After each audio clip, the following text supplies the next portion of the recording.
So I'm curious what like those three things are for you, what that mark of success is.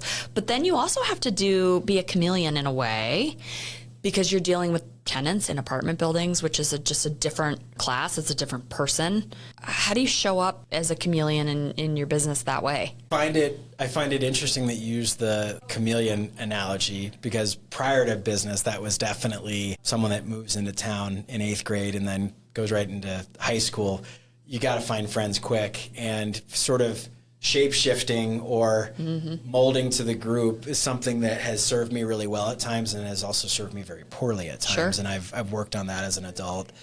Every real estate broker that I know has been involved in showings. Most of the time it's a single family homeowner that says, yes, I want the showings to happen with certain notice. 15 minutes sometimes I'll be out of the house and it's going to look great. Yeah, they're motivated to show their house because it's their asset. Yeah. When you're working with tenants, especially in a building that requires some work to be done after closing, these tenants may not be paying market rent, and that therein lies the opportunity. It's a really stressful environment for a lot of tenants. Yeah. And handling that with diplomacy and tact is really important. That is one of the reasons I continue to get hired, is my interactions with tenants. That is one of the things I think I do very well. And being able to relate to people, all walks of life, all situations, and do that in a respectful way is something that I think is not as easy as it looks, and I think is really important. What marks it for you, and how are you preparing your life?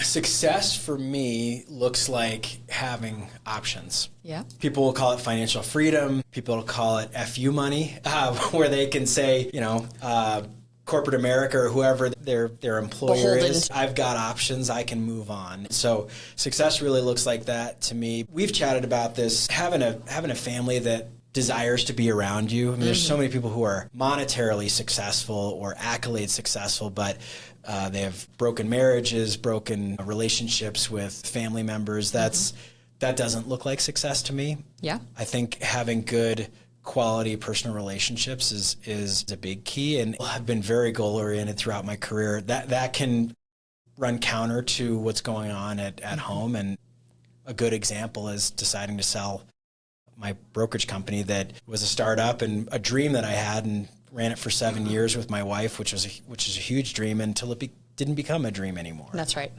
I think success is having options. I think it's having great relationships while doing the thing that you love.